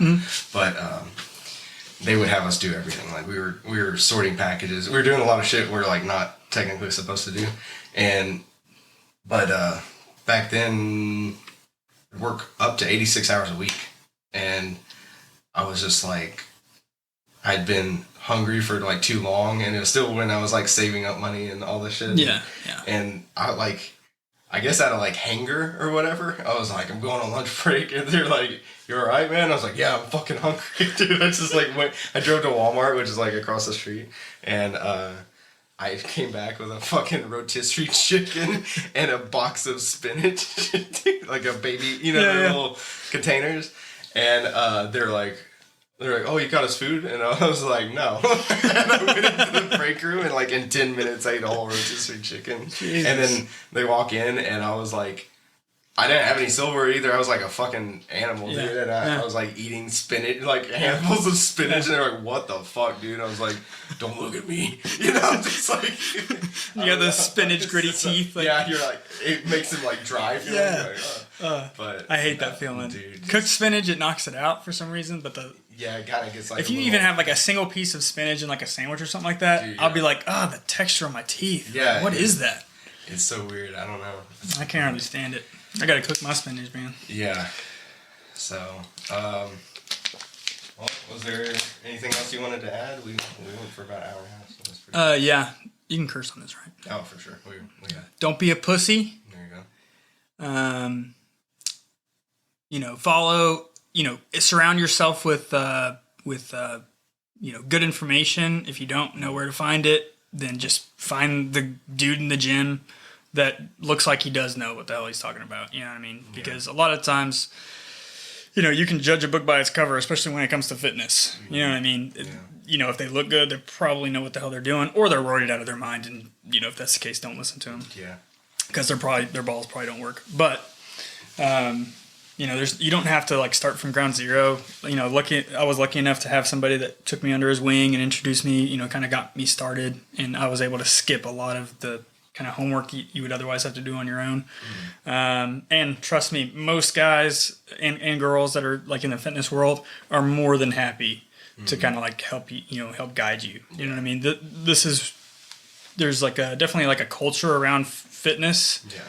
Yeah. For the most part, that's like super inviting, and most of the time I don't mind, there's a lot of guys in the gym that just want to be left alone, headphones in kind of thing. And if they tell you screw off, then you screw off. But for the most part, people are really happy to kind of share information. Or if you really want good information, then get a trainer. I mean, it's well worth the money, even if you do it just to kind of get yourself started. But that's where you'll get exposed to a lot of good information typically. And if they're a trained, certified guy, then they probably at least know a fair amount of kinesiology and what the hell they're talking about. Yeah.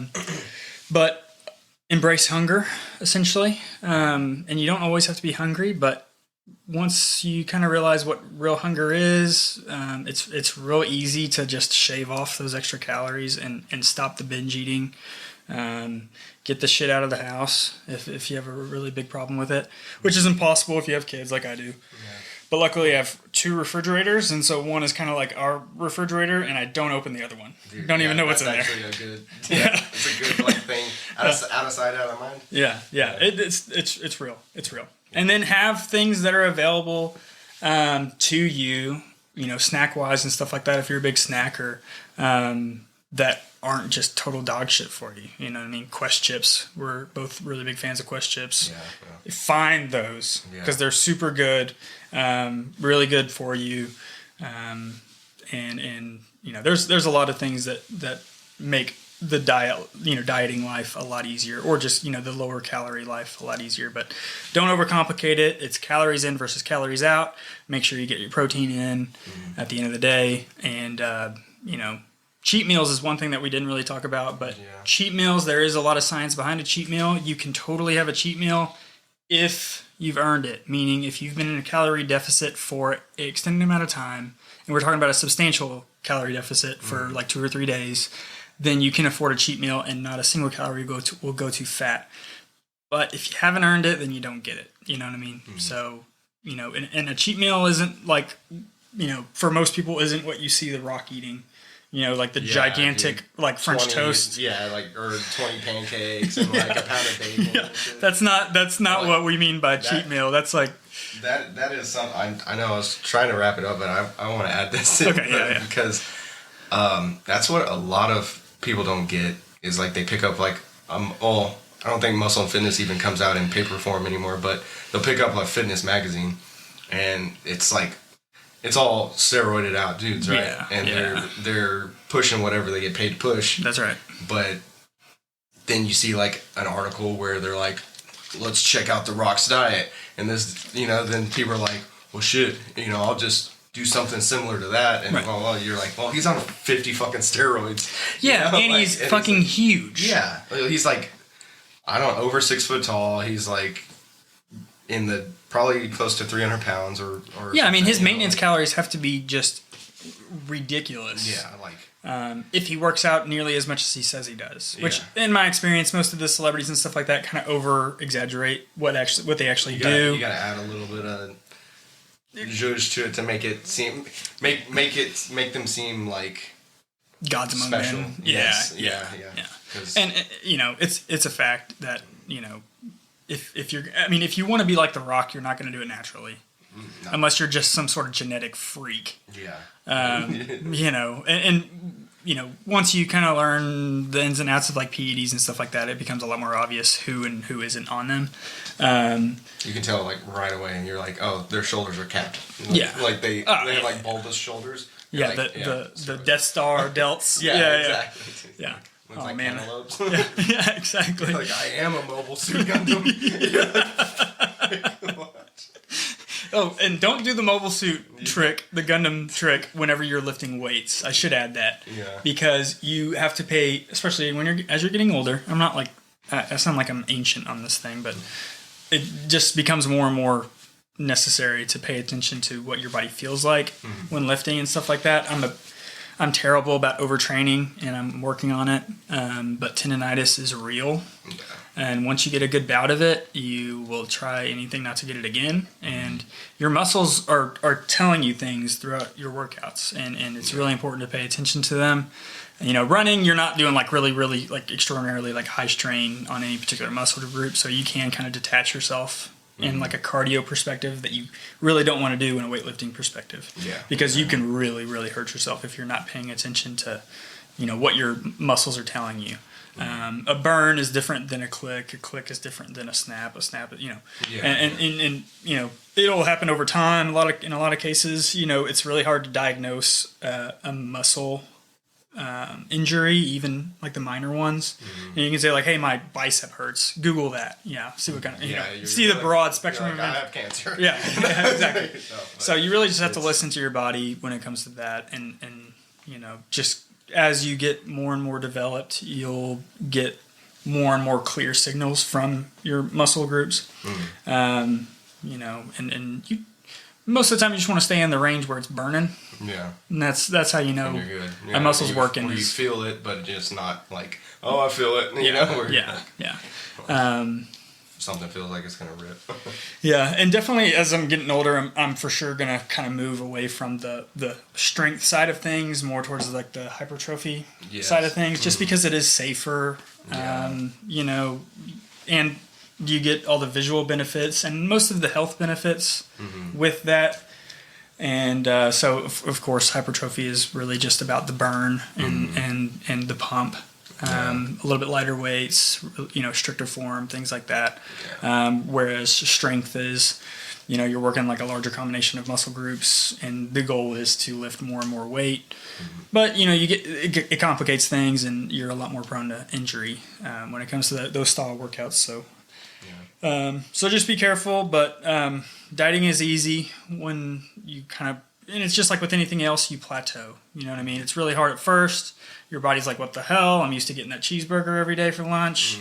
What the hell is this shit? Yeah. And you're gonna feel like, honestly, like shit, because you're typically gonna go through withdrawals from sugar, withdrawals from a lot of like the shitty fats and stuff like that your body was and your gut biome was used to encountering. Yeah. And now you're moving towards like completely different realm, nutritional wise, and your gut will have to adjust. It's a good idea to get some yogurt and things like that in your system to kind of rebuild your gut biome, because most people have shit gut health. Dude, that was my last episode that I posted this morning. Oh, really? Yeah, like gut health and different ways to like tackle that or whatever. Because, dude, I went through probably a year, maybe 2.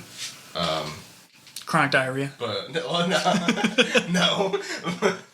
Still have it. No, just kidding. No, but before, like a year or 2 time span before COVID, where I was just like sugar-free energy drinks, but like way too many. Oh yeah. And then, dude, like bags of candy, like. Oh no! Like, yeah. No! Yeah, exactly. And my gut health was fucked, dude. Yeah. Like, and so I've since like completely stopped the candy shit. Except for like a couple pieces if the kids have it or whatever. Oh man! You're just like open this for me. You're like, yeah, sure thing. Yeah, exactly. The dad tax. Yeah. No, that's right. That's right. That's a good word for it. I've never heard that. You're like, this is that 10%. I'm staying at 90, brother. Yeah. No, you're like, no further. Exactly. But yeah. So I had to really get my gut health back to something decent, Yeah. So. And anything you eat, I mean. And this is my perspective, like when I'm in the grocery store, I'm looking for high protein, low calorie. You know what I mean? Everything else can be supplemented, to be honest. Yeah. I mean, like a vitamin is going to take you 50% of the way there. Yeah. I do a greens mix. That's above and beyond really what you would get in like a normal diet. The amount of like just, raw nutrition you get. It's kind of expensive. It's like $60 for a tub of the damn stuff. Yeah. And it's disgusting. Yeah. Yeah. Oh, I've taking. Never had one that I was like, oh, this is good. Oh, dude, I take this one. It's got like probiotics in it. A lot of gut health support and stuff like that. It's called Superfood. Okay. Yeah, I've heard of that. And you just get it on Amazon, but it's kind of expensive. And I've been taking this stuff for close to a year, a little over a year now, and it does not get any easier to take. Yeah. But it's just like one of those things. You just force your way through it. And I have like the gummy. Vitamins, you know what I mean? So I just have a handful of those at the ready, so I can just like get rid of the taste, and just hold your breath, get through it. It's not that hard. Don't be a pussy. Yeah. And then I don't have to, even worry about that side of nutrition for the rest of the day. Yeah, it's just like, all right, just high protein, low calorie for the rest of the day, and I'm good. You know what I mean?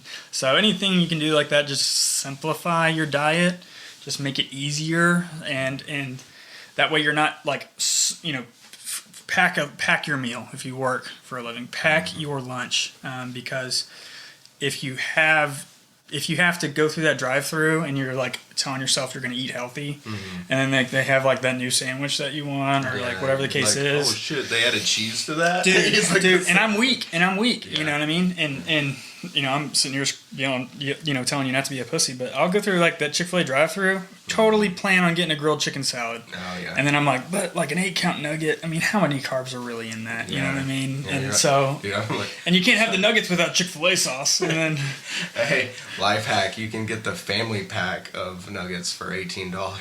No, dude, I'm joking. Don't tell me that. No, I've done that not for myself, but for like the kids and everything. Yeah. And it's like the platter for like. I don't know. It's like $30. It's a good deal. Yeah, it's good. But and you don't have to be on a calorie deficit every day.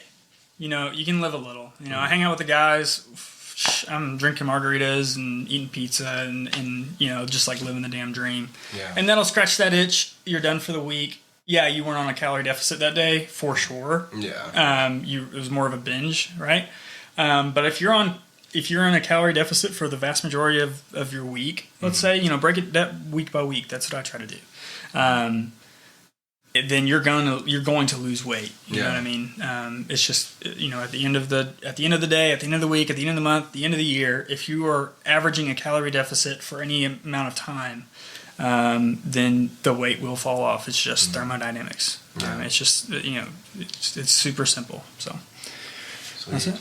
All right, cool. Well, thank y'all, and we'll be back next week. Later. All right, guys, that was another episode of the Way of Life podcast. I'm your host, Gus Holland. I wanted to thank y'all for listening. I thought that turned out pretty good. You can follow our Instagram at Way of Life Podcast. You can also email wayoflifepodcast@gmail.com. And I just wanted to say thank y'all again. Y'all have a great day.